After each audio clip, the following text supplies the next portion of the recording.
believe the prompt by that Mark had chosen was, or that we had chosen to make, was something related to the trick or treating, and there was like a serial killer and all kinds of crazy stuff. So, uh, we are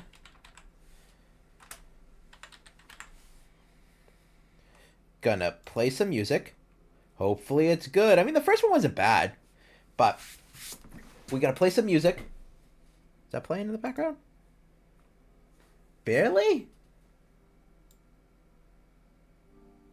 That should be a little bit better. That's not too loud, right?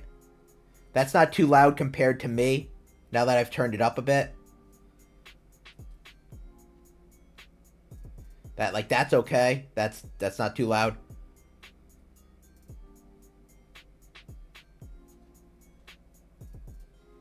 Wait. Okay.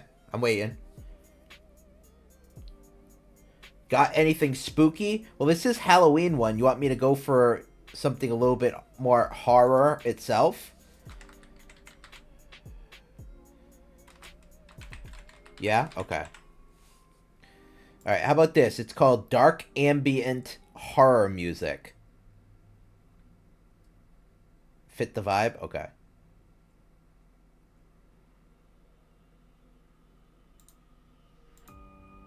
How's that?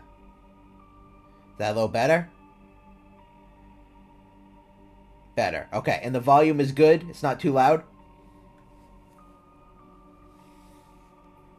Compared to me, I should say. Good? Okay. Alright, I'm going to switch over. As promised, I'm going to switch to uh, to Mark, who said spoilers, scroll up, scroll up. So I'm closing my eyes.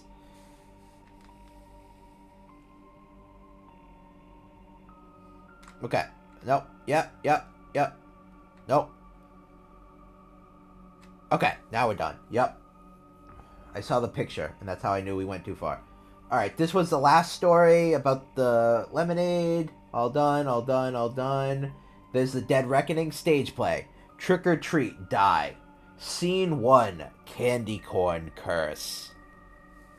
The stage is set to a small town in Michigan on a foggy Halloween night. A group of friends, Nico, Dante, Mark, Fluffles, Lee, and Haru, gather at Nico's house dressed in their costumes, ready for a night of trick-or-treating. Nico, excitedly. Alright, gang, it's finally Halloween. Let's hit the streets and collect some sweet treats. He puts on his glasses, his curly hair peeking out from under his costume. A ray gun? That's pretty good. That's a pretty good one.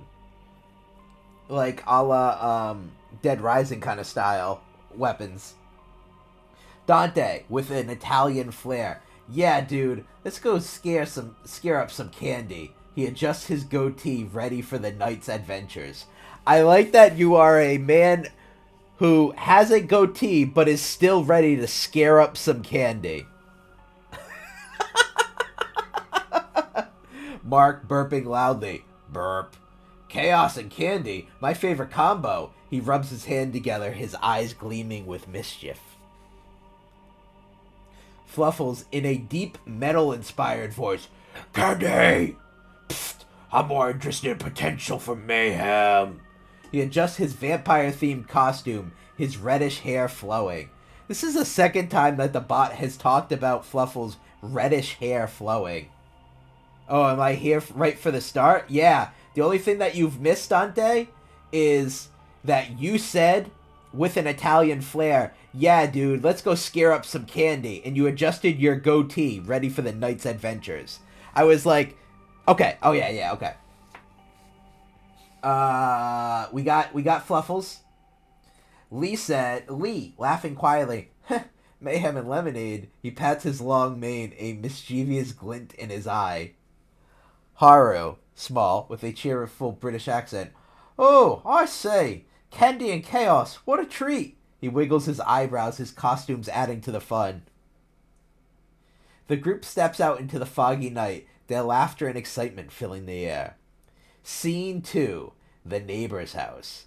They arrive at the house, a creepy-looking neighbor's residence. The house is adorned with eerie decorations, setting an ominous tone. Nico, nervously. This place gives me the heebie-jeebies. He knocks on the door, his glasses fogging up. You disagree on Dante's behalf? Fair enough. Dante, whispering, God, it's just a house. Chill. He gives Nico a friendly nudge. The door cracks open, revealing an elderly neighbor with a sinister smile. In a raspy voice. Trick or treat, my children? Mark, grinning. Trick or treat, old sport. He winks his eyes, twinkling with mischief. The neighbor offers them a bowl of candy. I like that Mark said old sport. I think it might have gotten you confused with Haru for a moment there.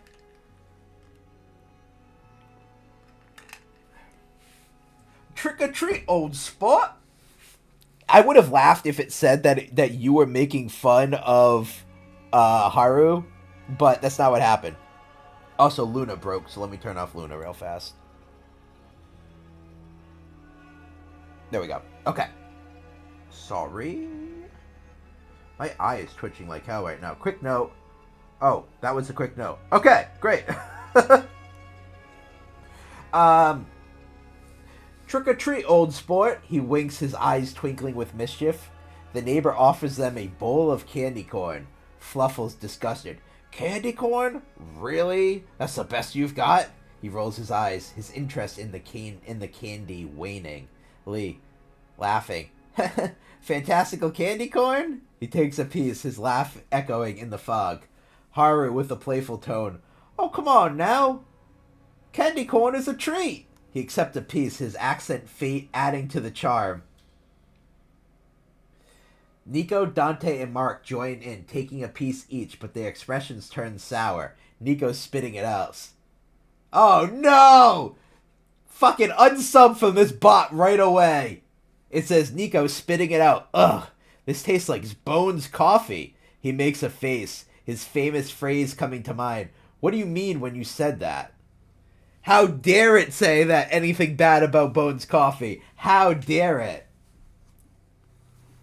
Dante spitting it out too. God, this is gross. He wipes his mouth with he wipes his mouth. His love for Heather Sunderland momentarily forgotten.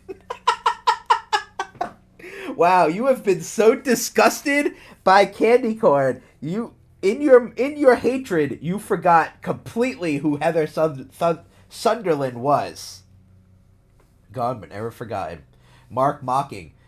Candy corn, the ultimate treat. He throws the candy corn back at the neighbor, his laughter turning into a cackle.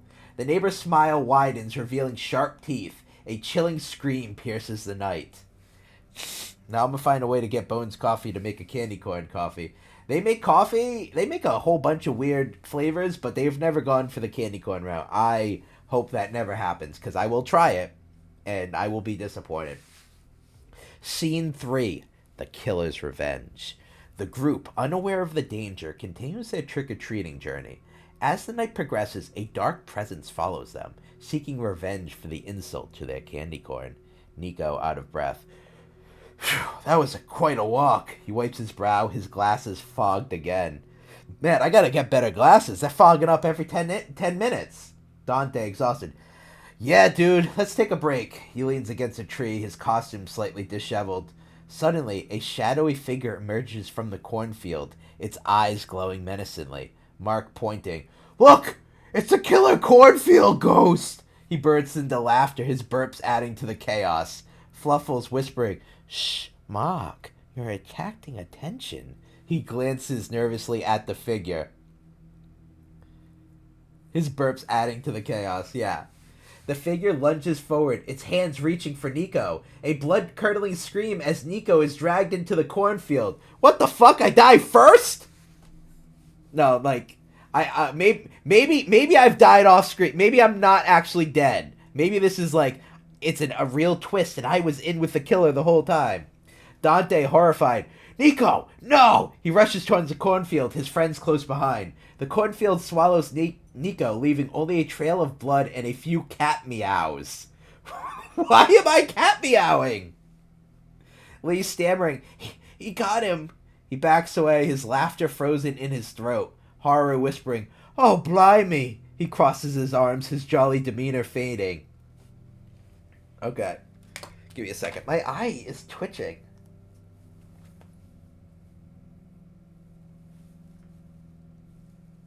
Okay. Nico meowing, trying to go.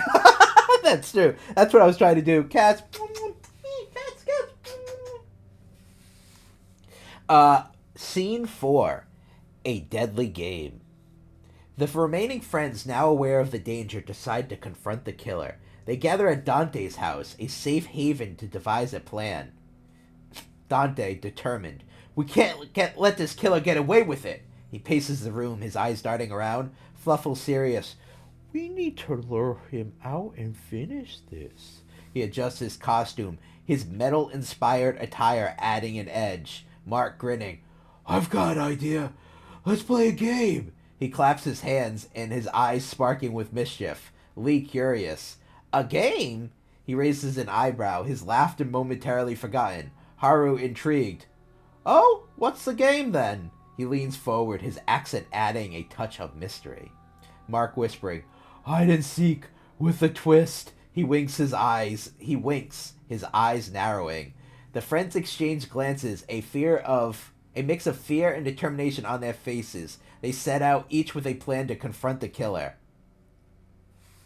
I like that Dante's like, all right, guys, we all have to work together to catch this killer and stop him from avenge Nico. And then Mark's like, how about we all just do our own thing and hope for the best? Scene 5, the final confrontation. The friends, one by one, are picked off by the vengeful killer. The stage is set to a tense, foggy atmosphere, with the sound of distant screams and laughter echoing. Dante whispering, Fluffles, get over here! He hides behind a tree, his heart pounding. Fluffles sneaking up. Gotcha! He jumps out, his laughter turning into a scream as the killer strikes. A blood-curdling scream pierces the night, followed by the sound of a body falling. Lee hiding behind a bush. Haru! Quick! He gestures frantically. Haru is sprinting towards Lee. Coming! He trips over a root, his laughter turning into a moan as the killer pounces. Another scream, this time accompanied by the sound of a body being dragged. Dante breathless. Mark, where are you? He calls out, his voice shaking. Mark, from the cornfield. Over here! He waves, his laughter echoing, only to be silenced by a chilling scream. The cornfield remains still, a chilling silence enveloping the area. 1 second. Scene 6, the unveiling. Dante, you ain't still alive because the first scene says Dante, the sole survivor. Dante, the sole survivor, returns to the neighbor's house. Now a crime scene. The police arrive, their sirens piercing the foggy night. Dante shaking. It was the neighbor. He points at the house, his voice breaking. He offered us candy corn. Police officer, noting the details. Candy corn?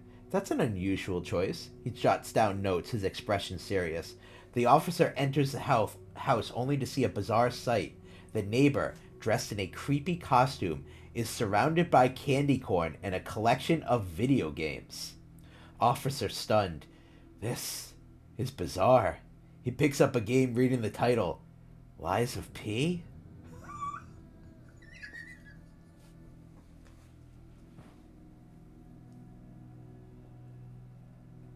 God damn, I can't escape Lies of P anymore.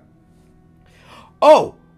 Dante, realizing the connection, has a moment of clarity. Dante whispering, Lies of P, Nico's favorite game.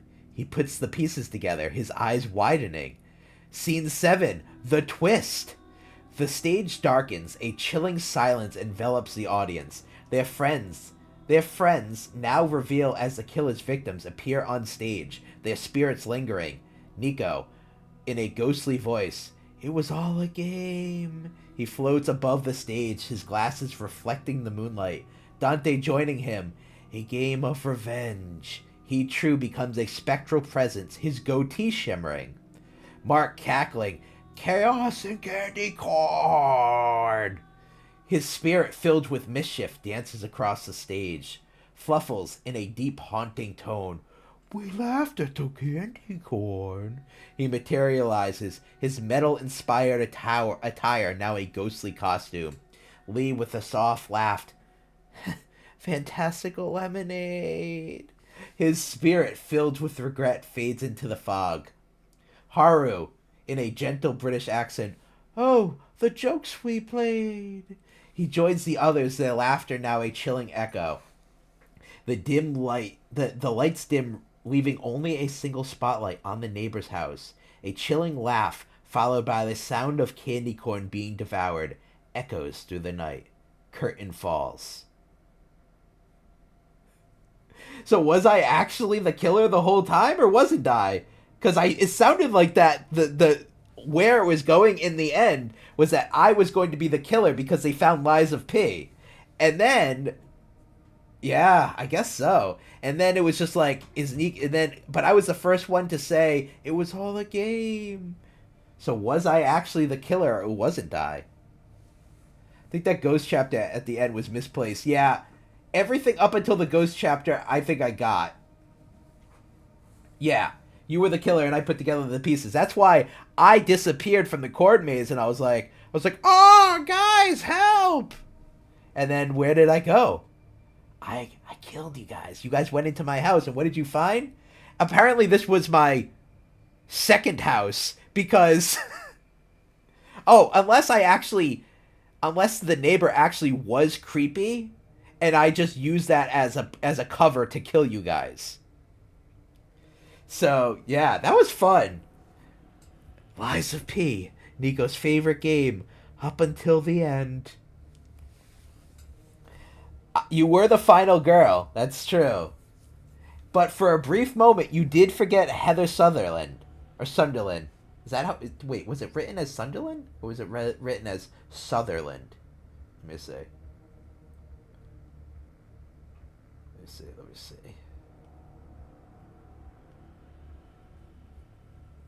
The thing that... I know that that's a true tragedy. You know what's funny, too, is the fact that we each have things that glimmer. Apparently, like, we also have, like, a lot of this, like, quirks. Like, apparently my glasses fog up quite a bit, and they reflect the moonlight. Dante's goatee is always worth mentioning, and Mark did a lot of burp and was a chaos gremlin, I guess. So that was... Trick or Treat Die, the stage play. So I hope you guys enjoyed that. Old Sport. We all know that's Lee's Mark's go-to saying, Old Sport. All right. So I have my coffee. It's very good. Stay tuned for later. So the coffee is very good. It's s'mores flavored. Give me 1 second. I'm just gonna blow my nose.